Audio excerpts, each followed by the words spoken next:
Bonjour. OK. Bon, bonjour l'Église Victoriaville. Merci pour l'invitation et je suis vraiment content d'être là avec vous. Ça fait un petit bout que j'entends parler de l'Église de Victoriaville, mais aujourd'hui je suis là. Donc, encore, je salue pas mal de visages connus pour nous, mais surtout en mission, parce qu'on était en mission et puis on a notre frère ici. Une fois rentré dans la salle, je dis oups, ouais, il était avec nous. Donc, c'est ça, je suis là avec ma famille, notre famille, Pascal et moi, puis nos 4 enfants. Frédéric le plus vieux, Timothée, notre deuxième garçon, Aïka, notre première fille, puis Héloïse, la petite dernière. Donc, merci. Euh, c'est ça, on est une famille de 6. Mais avant d'aller en mission, on était une famille de 5. Donc, pour commencer, je vais parler de nous. Euh, Au fond, j'étudiais, je faisais mes études en Haïti, je faisais mes études en médecine. Puis, j'ai été aidé par un membre de ma famille, c'est Edel Desrameaux, la femme de Pasteur Pierre. Puis, une fois, c'était en 99. Elle allait venir en Haïti, puis elle m'a appelé pour me dire, attends, Stéphane, je vais être en Haïti, et puis j'aimerais ça te voir. C'est OK. Donc, après la mission, elle était chez mon oncle, et puis là, on s'était vu, on a parlé. Et l'année après, elle m'a appelé pour me dire, est-ce que ça m'intéresserait d'aller voir ce qui se passe à la mission? Donc, j'étais en 5e année d'études à la faculté. Donc, c'était ma dernière année d'études théoriques. On faisait beaucoup plus de pratique. Puis, je dis, OK, mais c'était pas c'était pas dans mon intérêt d'aller à Tiverny parce que je suis né, mais j'ai vécu presque toute ma vie en ville. Donc, aller à Tiverny pour moi, c'était pas correct. Je voyais même pas la mission, mais je voyais, ah, qu'est-ce que je vais manquer? Il n'y a pas de cinéma, il n'y a pas d'activité, on ne peut pas sortir. Donc. Mais d'un coup, j'ai répondu parce que je dis, bon, peut-être que Dieu a un projet pour moi, heureusement. Puis, donc, je dis, oui, je vais venir avec toi, mais une semaine seulement, pas plus. Et puis, j'avais planifié avec mes confrères à la faculté, mes amis, parce que c'était en décembre la mission. Donc, nous autres, on avait planifié d'aller passer une semaine sur la plage. Puis, je suis arrivé à la faculté, je dis à mes amis, c'est fini, désolé, je ne peux pas être là avec vous cette année parce que je vais à Tiverny. Je ne connaissais même pas Tiverny. Je vais aller au CAI. Les gars, ils riaient pas mal de moi. Et puis, j'ai été à Tiverny vraiment pendant une fin de semaine. Et après ma fin de semaine, j'ai dit, bon, je vais rester pour quelques jours encore. Donc, j'ai resté toute la semaine. Je suis resté toute la semaine. Mais après la semaine, j'ai été bouleversé un peu. Et je dis, non, c'est pas possible. Je vois la vie des gens là-bas, mais aussi la vie des missionnaires. Donc, toute l'ambiance qu'il y avait, les enseignements de Pasteur Jeff dans le temps. Puis, c'est comme, c'est la première fois que je me suis trouvé avec une nouvelle famille. C'était pour moi, waouh! Les gens ne me connaissaient pas avant, mais on commençait à parler, donc il n'y avait pas de filtre. On parlait et puis on racontait notre vie. Donc là, je dis, hmm, ouais, c'est bien, une nouvelle famille, Là, je rencontre de nouvelles personnes, mais j'ai pas été vraiment touché dans le sens comme Dieu veut me parler. J'ai été plus touché par, comment dire, parce que je vois, mais pas par une sensation que Dieu veut m'enseigner quelque chose. Mais au fond, c'était une erreur pour moi. Parce que quand je suis arrivé à Port-au-Prince, je recommence dans mes anciennes activités. Et puis, c'est comme si c'était comme un petit temps que j'ai été passé là-bas. Mais à chaque fois que je fais quelque chose à la faculté ou chez moi à Port-au-Prince, ça me renvoie à Tiverny. C'est comme si, ah non, tu fais ça comme ça, mais rappelle-toi des gens de Tiverny, comment ils sont. Et puis à l'église aussi, j'allais à l'église quand même à Port-au-Prince, mais ça a changé ma façon d'écouter le message, même dans ma relation avec les autres jeunes de l'église, parce que quand on est dans la jeunesse, oui, on va à la jeunesse dans l'après-midi, le vendredi, mais après, c'est fini. C'était juste un temps qu'on passe à la jeunesse. Et c'est après Tiverny que j'ai commencé à prendre conscience vraiment de l'intérêt que Dieu a dans ma vie. Pas seulement l'intérêt que moi, je dois développer pour Dieu, mais je vois que c'est important. Dieu, il voit en moi un être spécial et je dois vivre ma vie pour lui. Et là, je commence avec mon cheminement. Et l'année après, Edel m'appelle pour me dire, est-ce que tu veux venir encore? Tout de suite, j'ai dit oui. Et à partir de là, j'ai pris la piqûre de la mission. Donc, chaque année, je recommence quand je fais mes études. Et c'est là aussi que j'ai rencontré Pascal la deuxième année. Donc, elle était venue en mission, puis on commence à parler, et puis bon. Et puis, ça fait ça.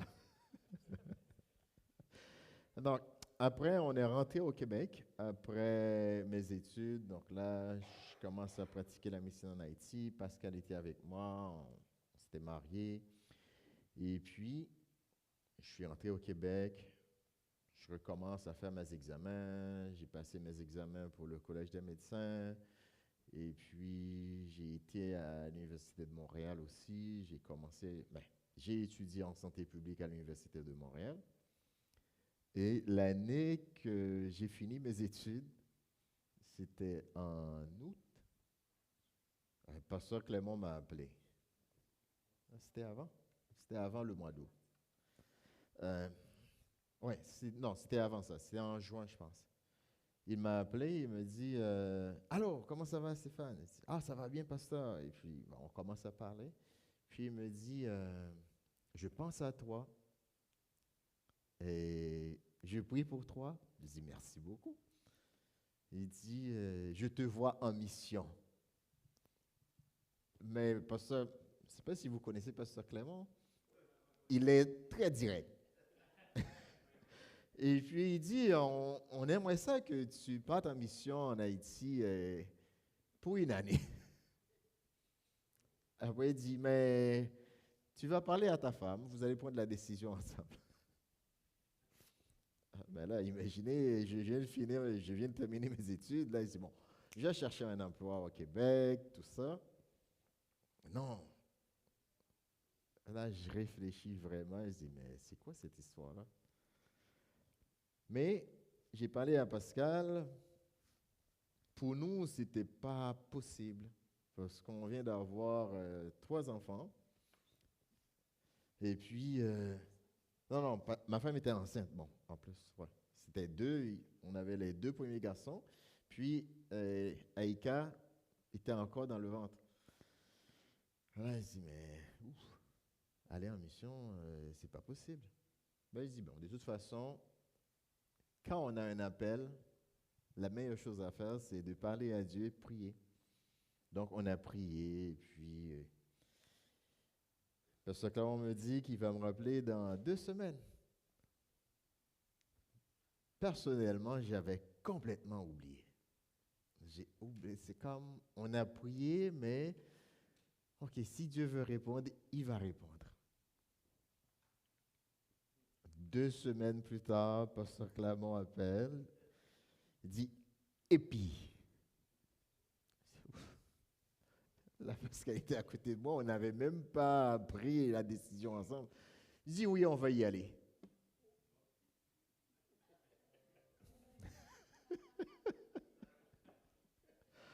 Ah, il dit, oui, on va y aller. Et puis Pascal m'a regardé, il dit, ben, on va y aller. Donc, on va voir qu'est-ce que Dieu veut pour nous. Et je pense que bon, toute ma vie, c'était après le choix de ma femme, c'était la meilleure décision.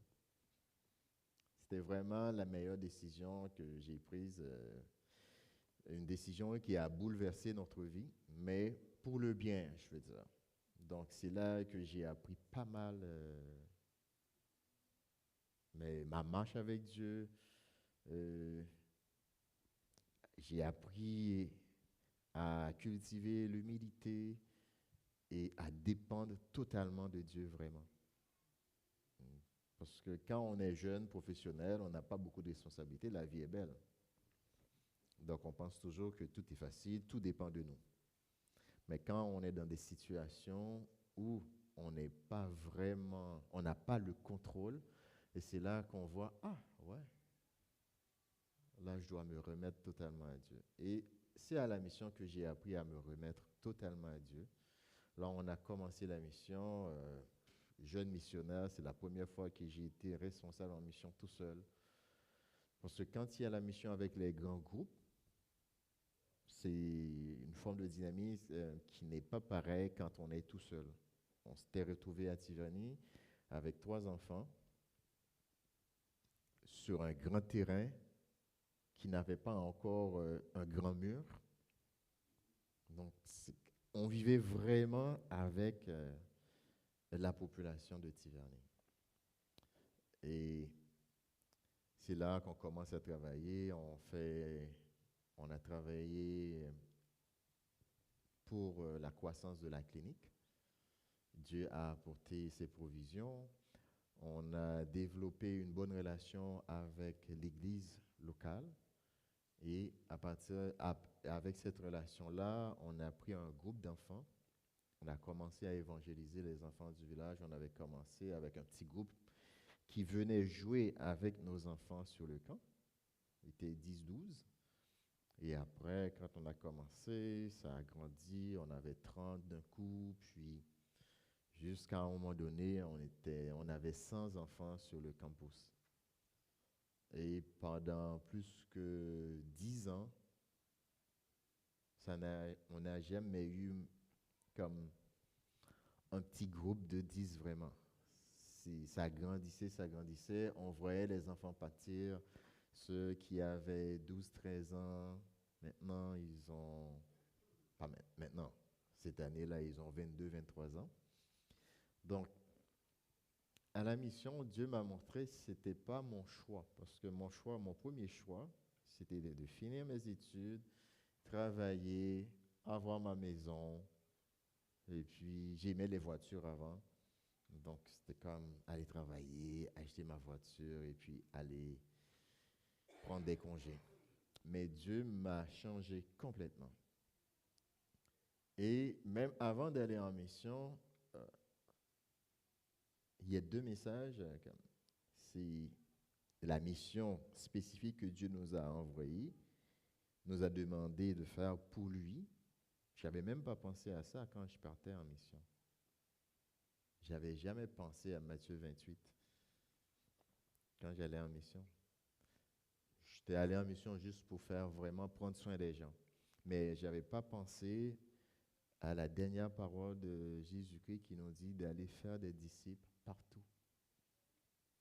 Faire des nations, des disciples. Et quand j'ai commencé à travailler avec les enfants non plus, ce n'était pas dans ma tête. Pour moi, c'était juste, bon, je vais partager quelques versets avec eux. Et puis, à un moment donné, Dieu m'a touché pour me dire, je commence à lire, j'ai arrêté, je suis arrivé au Matthieu 18, Matthieu 28, je dis, mais, ok, je suis en train de faire ça là maintenant. Donc, ça doit être sérieux. Et c'est là aussi que j'ai commencé à faire à apprendre beaucoup plus sur l'enseignement des enfants, mais aussi chercher Dieu vraiment. Parce que enseigner les enfants, c'est pas juste prendre un verset pour enseigner à un enfant, mais quand on enseigne un enfant, on est en train de planter quelque chose dans sa vie. Donc, si on plante une mauvaise graine, donc on va avoir une très grande responsabilité. Donc, quand on plante une graine dans la vie d'un enfant, il faut l'arroser, il faut en prendre soin. Et là, je dis, ouf, ça c'est une grande responsabilité. C'est pas quelque chose que je dois prendre à la légère. Et là encore, j'ai commencé à lire des livres, à appeler Pasteur Jeff plus souvent, parler à Pasteur Clément, et puis étudier beaucoup plus vraiment la parole de Dieu. Mais je faisais ça pour les enfants, mais par contre, c'était très égoïste de ma part, je le faisais pour moi. Parce que quand on se plonge dans la parole de Dieu, la première chose que ça fait en nous, ça crée une communion avec Dieu. Et de cette communion-là, Dieu va nous guider pas à pas.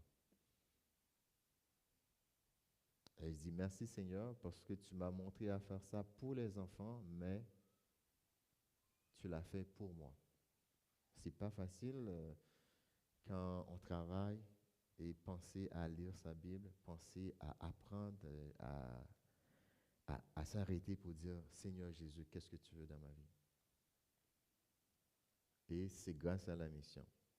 C'est pour ça que je dis toujours, c'était, comme on dit au Québec, c'était le meilleur move pour moi.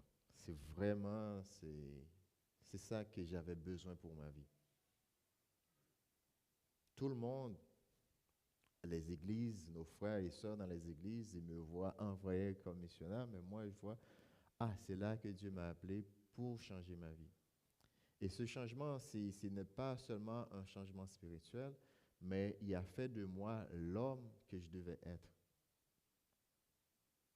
Parce que si c'était dans mon plan, peut-être j'allais donner mon argent ou j'allais faire des dons à l'église ou à des œuvres caritatives, mais pas avoir vraiment une relation avec Dieu aussi euh, proche, je peux dire, aussi tranchant. Parce que c'est pas quand on a cette sensation d'attendre vraiment toute notre vie de Dieu, ça nous donne une liberté totale. On est libre. Ça marche, gloire à Dieu. Ça ne marche pas, gloire à Dieu. Dieu, il va nous montrer pourquoi ça marche pas. Des fois, c'est long. Mais quand on comprend pourquoi ça ne marche pas, on dit, ouf, merci Seigneur. Parce que les difficultés de la vie, c'est pas facile. C'est vraiment pas facile, les difficultés de la vie. Mais quand on comprend qu'est-ce que Dieu veut nous enseigner dans nos difficultés, ça nous donne une joie inestimable. Et ça n'a pas de prix vraiment. Parce que c'est Dieu qui l'a fait. Tout ce que Dieu fait n'a pas de prix. Et en mission, j'ai appris à vivre toute ma vie de missionnaire comme ça. À attendre de Dieu, tout le temps.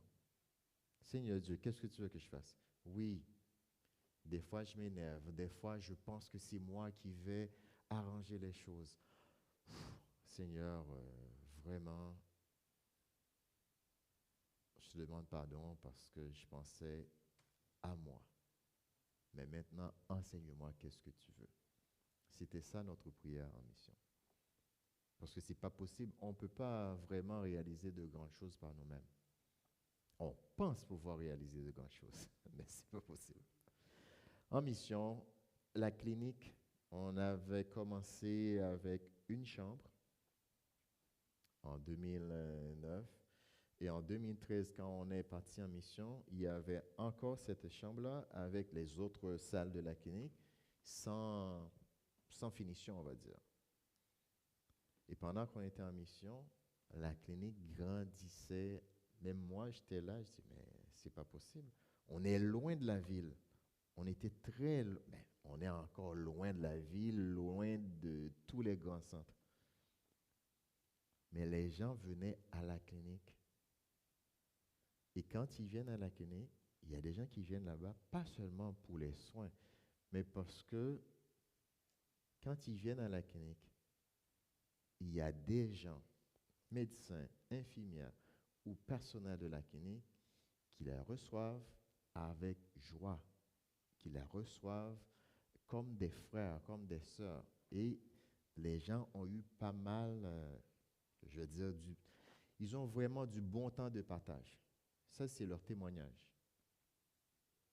Ils viennent à la clinique pour les soins, pour du temps spécial. Ils partagent avec moi, ils partagent leur vie avec les employés de la clinique. Et quand ils viennent à la clinique aussi, ils se sentent comme dans une famille. Et moi, je dis toujours, merci Seigneur, parce que c'est ça que j'avais ressenti la première fois que j'ai été à Tiverny. J'avais une sensation, hop, ouais, j'ai une nouvelle famille. Et le Seigneur, c'est ça qu'il a fait à la clinique aussi. Et jusqu'à présent, je vis avec ma famille de la clinique. Il n'y a pas une semaine que je n'ai pas un appel ou un message de quelqu'un, un patient, quelqu'un qui était à la clinique pour me dire comment ça va, voilà ce qui arrive, qu'est-ce que je pense. Des fois, on rentre vraiment dans la vie intime des gens. Mais ça, ce n'est pas nous qui rentrons vraiment dans la vie intime des gens. C'est Dieu qui nous amène dans la vie intime des gens. Et quand on rentre dans la vie intime des gens, notre travail, c'est de témoigner qui est Jésus pour moi, pour eux et pour nous. Et toute ma famille, mes enfants, ma femme, nous sommes reconnaissants envers toutes les assemblées de la Bible parle. Ma reconnaissance, pas seulement pour vos dons, mais j'ai une reconnaissance totale pour vos prières. On a été en Haïti. Vous entendez parler des dangers, de l'insécurité, tout ça en Haïti. Notre famille n'a jamais été affectée par l'insécurité en Haïti. On a eu des moments de peur, mais comme quelqu'un qui vient pour agresser nos enfants ou ma femme, ça n'a jamais été fait. Et il y a des moments de crise en Haïti. Il y a eu beaucoup de crises des années 2017 à 2020. C'est presque 4 années de forte crise. Il n'y a pas un mois qu'il n'y a pas une crise, soit pour l'essence, soit pour la nourriture, soit blocage de route. On n'a jamais eu un manque. On n'a jamais eu même pas un manque d'essence. Pas une fois. Mais une fois. C'était le contraire qui est arrivé à nous. Il y avait un problème de nourriture, on ne pouvait pas acheter de nourriture. Les amis. Il y a un groupe qui était supposé de venir en mission. Le groupe a annulé son voyage. On a eu tellement de viande qu'on ne savait pas quoi faire avec. On donnait de la nourriture à d'autres familles. Pourtant, c'est bouleversement total. La ville d'Eka, il n'y a pas de nourriture parce que tout est bloqué à Port-au-Prince. Mais nous autres, on était à Tiverny, on ne ressentait rien.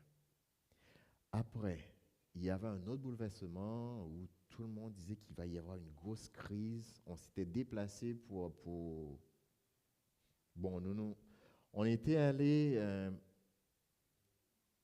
à Cité Lumière. Ceux qui ont été déjà en Haïti ils connaissent un peu Cité Lumière. Cité Lumière, c'est là où il y a beaucoup de missionnaires américains et d'autres missionnaires de la région du Sud. Et on était allé là-bas pour se réfugier, pour se cacher. Comment? Et les enfants aussi, pour que nos enfants puissent aller à l'école. Mais quand on était arrivé là-bas, c'était le contraire. C'est comme si on était en vacances. On jouait, on marchait. euh, ça faisait peut-être 2 ans que je ne sortais pas le soir. Mais quand on a été à Cité Lumière, je sortais dans la rue. On a été prendre une marche. Là, on se dit, mais non, ça dépend pas de nous. C'est vraiment les prières. Et je vous encourage à continuer. Vraiment, continuez à prier pour tous les missionnaires. Pas seulement les missionnaires de la Bible parle, mais tous les missionnaires du monde. L'argent, c'est important. Le soutien émotionnel, tout ça, c'est important. Mais les prières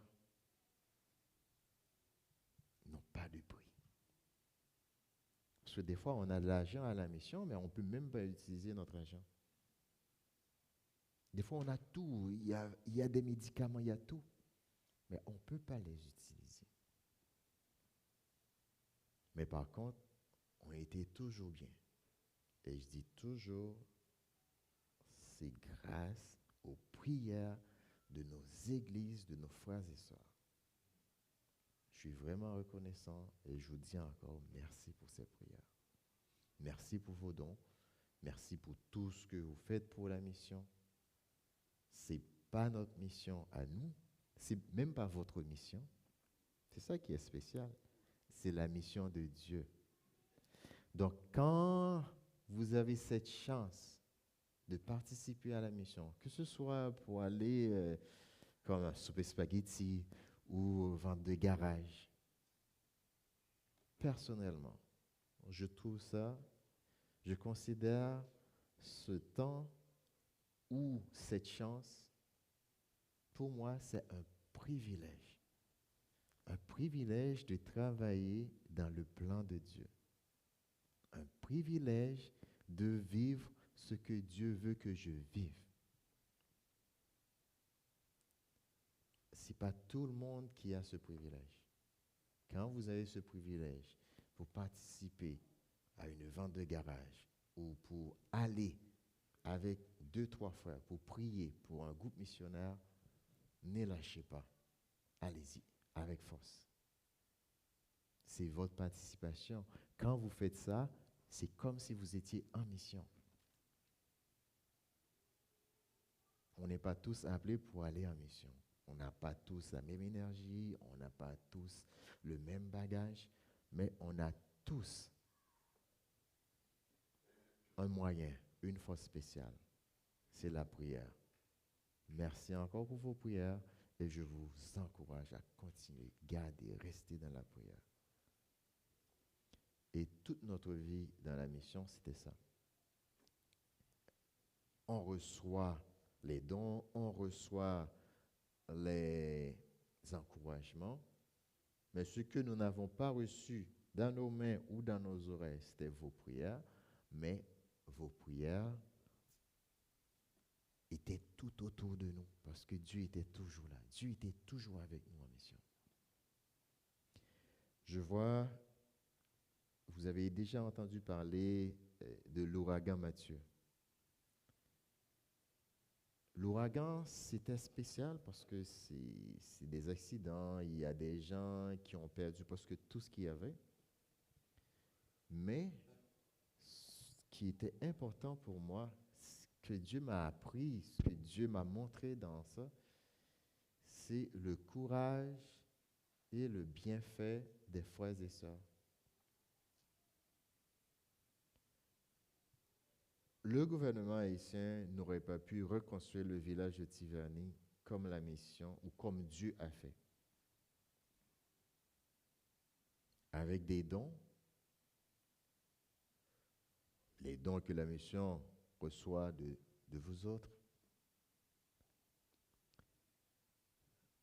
Pasteur Clément, Pasteur Jeff, les responsables ont prié vraiment pour que ces dons-là soient bien utilisés. Et grâce à Dieu, ces dons ont été bien utilisés. Les autorités, quand ils arrivent au village, tout le monde pensait qu'on avait des millions. Il n'y avait pas de millions. Il n'y avait jamais eu de millions. Il y avait quelques milliers, centaines, il y a plus que 100 000 dollars. Mais, vous savez ce qui avait fait le travail, moi je le dis toujours, oui, l'argent était là, mais c'était le cœur et les prières. Parce que je ne pense pas qu'on avait assez d'argent pour payer tous les boss qui travaillaient sur les différentes maisons. Mais aussi, on voyait que les gens avaient une paix.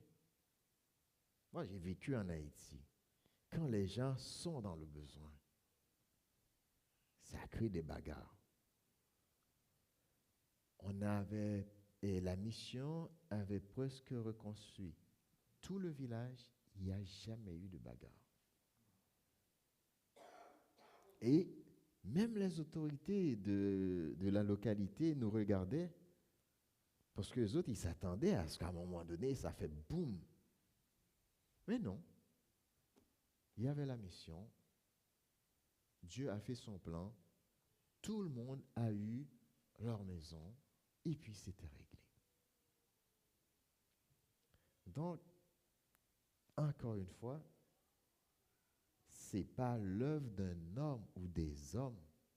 C'est l'œuvre de Dieu. C'est pour ça que je vous encourage. Vraiment, je vous parle de la mission comme un message, mais à la mission, en plus des enfants qu'on enseigne, il y a la rencontre qu'on fait avec les personnes âgées ou les gens qui viennent à la clinique où on témoigne notre foi à la clinique. On participe dans les activités de l'Église. Même dans les activités des autorités, souvent on intervient et les gens nous écoutaient. Ça n'arrive pas à tout le monde, là. Que les autorités ils viennent nous voir pour présenter leur projet. Et si on dit, bon, on n'est pas trop en accord, souvent ils nous écoutent. Je ne pense pas que c'est parce que la mission avait une autorité. C'est juste que Dieu a témoigné son autorité aux responsables du village ou même de la région des Cayes. On était toujours protégés. Et quand ça allait mal, même la police était venue nous voir pour nous demander comment ça va. Ça, c'est spécial. C'est pour ça, quand je parle de la mission, je ne vois pas tout ce que la mission a réalisé en tant qu'œuvre humanitaire. Si on veut prendre le temps pour témoigner les œuvres de la mission, on n'aura pas assez de temps. Ça, je vous fais un résumé. Vraiment. Tout ce que vous donnez ici au Québec pour Haïti va directement dans les œuvres humanitaires. On n'a pas d'argent qui rentre dans l'administration. On n'a pas d'argent qui rentre dans, comment dire, on va payer un pourcentage pour ci. J'ai jamais payé une autorité ou même des bandits pour quoi que ce soit. Sauf quand on achète des médicaments, il faut payer un tel pour ci, pour que le médicament puisse passer par là, un tel par ça. Ça, je fais. Mais je n'ai jamais été en contact avec un bandit. Ça, je trouve, c'est une grâce parce que je connais d'autres missionnaires ou d'autres organismes qui avaient toujours affaire avec des bandits, qu'il faut payer des bandits pour ci, payer pour ça. On n'a jamais eu ça. À la clinique maintenant, en 2023, on est parti parce que ça allait vraiment mal. Et quand on est revenu ici au Québec, notre famille a été bien accueillie. Nos enfants sont allés à l'école à la CRN à Laval. Et Pascal enseignait à l'école. Et l'année après, cette année, donc, ils avaient besoin de quelqu'un pour suppléer à la direction. On a fait appel à moi. Donc, là maintenant, je travaille à la direction de la CRN. Mais la mission vit encore. Je suis toujours en contact chaque jour avec le personnel de la clinique, le médecin qui est sur place, en contact avec les autorités aussi, parce qu'il faut, puisqu'on n'est pas là, il y a des papiers qu'on doit signer, on ne les signe pas, il faut appeler les autorités pour dire, bon, voilà ce qu'on va faire. Donc, c'est un petit peu ça mon travail maintenant. Mais la mission continue, la clinique continue, la cantine continue avec Fizemé, Jocely, Thévenot, le parrainage, parce qu'elle va vous en parler. Et les enfants, le seul hic qu'il y a, on n'a pas de quelqu'un sur place pour s'occuper des enfants. Mais je suis toujours en relation avec les plus vieux. On s'appelle, on se donne des nouvelles et puis on essaie de créer comme pendant on vient de faire un camp pour les jeunes à Tiverny, mais moi je n'étais pas là. C'est les plus vieux. On a juste demandé à Fizemé de donner un peu d'argent pour organiser les activités. Donc, ils ont fait un camp de 3 jours où ils enseignent les enfants vraiment la parole de Dieu, des chants, et puis juste pour créer une ambiance. Mais le but, c'est toujours enseigner qui est Jésus dans notre vie. Donc, si je devais vous parler de la mission, je prends encore Matthieu 28 pour dire, chacun de nous, nous avons cette responsabilité de faire des disciples pour Christ. Au Québec aussi, on a cette mission. On est appelé à faire des disciples pour Christ au Québec. On a tous besoin de Christ. Et encore, merci pour tout ce que vous faites et pour tout ce que vous avez fait. Je vous encourage à garder toujours le flambeau, fixer vos regards vers Dieu. Et le Seigneur y est bon. Il va nous conduire là où nous devrions être. Je suis sûr à 100%. Que le Seigneur vous bénisse vraiment.